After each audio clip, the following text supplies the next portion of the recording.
ربیع بن سلیمان رحمۃ اللہ علیہ کہتے ہیں کہ میں حج کے لیے جا رہا تھا۔ میرے ساتھ میرے بھائی تھے اور ایک جماعت تھی۔ جب ہم کوفہ میں پہنچے تو وہاں ضروریات سفر خریدنے کے لیے بازاروں میں گھوم رہے تھے کہ ایک ویران سی جگہ میں ایک خچر مرا ہوا تھا اور ایک عورت جس کے کپڑے بہت پرانے اور بوسیدہ تھے، چاقو لیے ہوئے اس کے ٹکڑے گوشت کے کاٹ کاٹ کر ایک تھیلے میں رکھ رہی تھی۔ مجھے یہ خیال ہوا کہ یہ مردار گوشت لے جا رہی ہے۔ اس پر مجھے سکون نہیں ہوا۔ میں نے کہا کہ کیا پتہ یہ کاروباری عورت ہے، یہی پکا کر لوگوں کو کھلائے گی۔ میں چپکے سے اس کے پیچھے ہو لیا، اس طرح کہ وہ مجھے نہ دیکھے۔ وہ عورت ایک بڑے مکان میں پہنچی جس کا دروازہ بھی اونچا تھا۔ اس نے جا کر دروازہ کھٹکھٹایا۔ اندر سے آواز آئی، کون ہے؟ اس نے کہا، کھولو، میں ہی بدحال ہوں۔ دروازہ کھولا گیا اور اس میں سے 4 لڑکیاں آئیں جن کے چہرے سے بدحالی اور مصیبت کے آثار ظاہر ہو رہے تھے۔ وہ عورت اندر آ گئی اور وہ تھیلا ان لڑکیوں کے سامنے رکھ دی۔ میں دروازے کے کواڑوں سے جھانک رہا تھا۔ میں نے دیکھا اندر سے گھر بالکل خالی اور برباد تھا۔ اس عورت نے روتے ہوئے لڑکیوں کو آواز دی اور کہا کہ اس کو پکا لو اور اللہ کا شکر ادا کرو۔ اللہ کا اپنے بندوں پر اختیار ہے، اسی کے قبضے میں لوگوں کے قلوب ہیں۔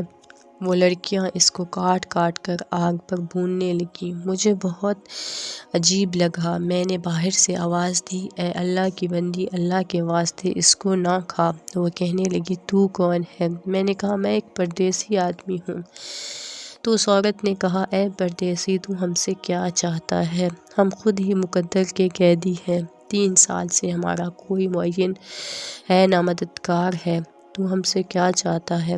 میں نے کہا، مجوسیوں کے ایک فرقے کے سوا مردار کا کھانا کسی مذہب میں جائز نہیں۔ وہ کہنے لگی، ہم خاندان نبوت کے شریف سید ہیں۔ ان لڑکیوں کا باپ بڑا شریف تھا۔ وہ اپنے ہی جیسوں سے ان کا نکاح کرنا چاہتا تھا۔ اس کی نوبت نہ آئی، اس کا انتقال ہو گیا۔ جو ترکہ اس نے چھوڑا تھا وہ ختم ہو گیا۔ ہمیں معلوم ہے کہ مردار کھانا جائز نہیں، لیکن اضطرار میں جائز ہوتا ہے۔ ہمارا 4 دن کا فاقہ ہے۔ ربیع رحمۃ اللہ علیہ کہتے ہیں، اس کے حالات سن کر مجھے رونا آ گیا۔ میں روتا ہوا دل بے چین وہاں سے واپس ہوا اور میں نے اپنے بھائی سے آ کر کہا کہ میرا حج کا ارادہ نہیں رہا۔ اس نے مجھے بہت سمجھایا، حج کے فضائل بتائے کہ حاجی ایسی حالت میں لوٹتا ہے کہ اس کے تمام گناہ معاف کیے جاتے ہیں، اس پر کوئی گناہ نہیں رہتا، وغیرہ وغیرہ۔ میں نے کہا، بس لمبی چوڑی باتیں نہ کرو۔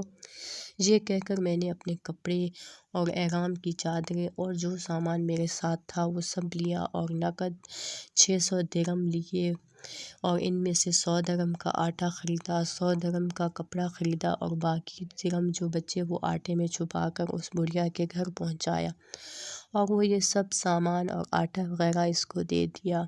اس عورت نے اللہ کا شکر ادا کیا اور کہنے لگی، اے ابن سلیمان، جا، اللہ جل شانہ تیرے اگلے پچھلے سب گناہ معاف کرے اور تجھے حج کا ثواب عطا فرمائے اور تجھے اپنی جنت میں جگہ عطا فرمائے اور ایسا بدل عطا فرمائے جو تجھے بھی ظاہر ہو جائے۔ سب سے بڑی لڑکی نے کہا، اللہ جل شانہ تیرا اجر 2 گنا کرے اور تیرے گناہ معاف کرے۔ دوسری نے کہا، اللہ جل شانہ تجھے اس سے بہت زیادہ عطا فرمائے جتنا تو نے ہمیں دیا۔ تیسری نے کہا کہ حق تعالی شانہ ہمارے دادا کے ساتھ تیرا حشر کرے۔ چوتھی نے، جو سب سے چھوٹی تھی، کہا، اے اللہ، جس نے ہم پر احسان کیا تو اس کا نعم البدل اس کو جلدی عطا کر اور اس کے اگلے پچھلے گناہ معاف کر۔ ربیع رحمۃ اللہ علیہ کہتے ہیں کہ حجاج کا قافلہ روانہ ہو گیا۔ میں کوفہ ہی میں مجبوراً پڑا رہا کہ وہ سب حج سے فارغ ہو کر لوٹ بھی آئیں۔ مجھے خیال ہوا کہ ان حجاج کا استقبال کروں، ان سے اپنے لیے دعا کراؤں، کسی کی مقبول دعا مجھے بھی لگ جائے گی۔ جب حجاج کا ایک قافلہ میری آنکھوں کے سامنے آ گیا تو مجھے اپنے حج سے محرومی پر بہت افسوس ہوا اور رنج کی وجہ سے میرے آنسو نکل آئے۔ جب میں ان سے ملا تو میں نے کہا، اللہ جل شانہ تمہارا حج قبول کرے اور تمہارے اخراجات کا بدلہ عطا فرمائے۔ ان میں سے ایک نے کہا کہ یہ کیسی دعا ہے؟ میں نے کہا ایسے شخص کی دعا جو دروازے تک حاضری سے محروم ہو۔ وہ کہنے لگے بڑے تعجب کی بات ہے، اب تو وہاں جانے سے انکار کرتا ہے؟ تو ہمارے ساتھ عرفات کے میدان میں نہیں تھا؟ تو نے ہمارے ساتھ رمی جمرات نہیں کی؟ تو نے ہمارے ساتھ طواف نہیں کیے؟ میں اپنے دل میں یہ سوچنے لگا کہ یہ اللہ کا لطف ہے۔ اتنے میں خود میرے شہر کے حاجیوں کا قافلہ آ گیا۔ میں نے کہا حق تعالیٰ شانہ تمہاری کوشش اور سعی قبول فرمائے، تمہارا حج قبول فرمائے۔ وہ بھی یہی کہنے لگے کہ تو ہمارے ساتھ عرفات پر نہیں تھا یا رمی جمرات نہیں کی اور اب انکار کرتا ہے۔ ان میں سے ایک شخص آگے بڑھا اور کہنے لگا بھائی اب انکار کیوں کرتے ہو؟ کیا بات ہے؟ آخر تم ہمارے ساتھ مکہ میں نہیں تھے یا مدینہ میں نہیں تھے جب ہم قبر اطہر کی زیارت کر کے باب جبرائیل سے باہر کو آ رہے تھے؟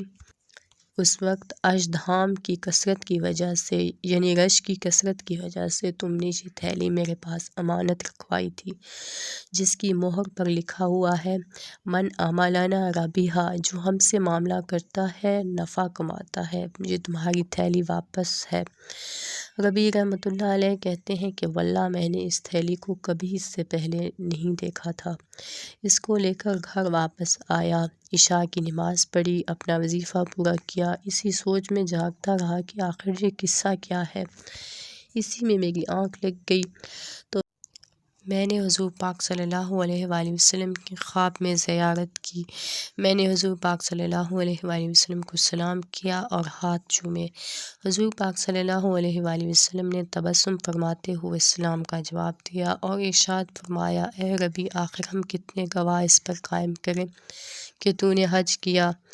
تو مانتا ہی نہیں۔ سن بات یہ ہے کہ جب تو نے اس عورت پر جو میری اولاد تھی صدقہ کیا اور اپنا ذات کا اظہار کر کے اپنا حج ملتوی کر دیا تو میں نے اللہ تعالیٰ سے دعا کہ وہ اس کا نعم البدل تجھے عطا فرمائے، تو حق تعالیٰ شانہ نے ایک فرشتہ تیری صورت میں بنا کر اس کو حکم فرمایا کہ وہ قیامت تک ہر سال تیری طرف سے حج کیا کرے، اور دنیا میں تجھے یہ عوض دیا کہ 600 درہم کے بدلے 600 دینار یعنی اشرفیاں عطا کی۔ تو اپنی آنکھ کو ٹھنڈی رکھ۔ پھر حضور پاک صلی اللہ علیہ وآلہ وسلم نے بھی یہی الفاظ ارشاد فرمائے من عملنا ربیحا، یعنی جو ہم سے معاملہ کرتا ہے نفع کماتا ہے۔ ربیع کہتے ہیں جب میں سو کر اٹھا تو اس تھیلی کو کھولا، اس میں 600 اشرف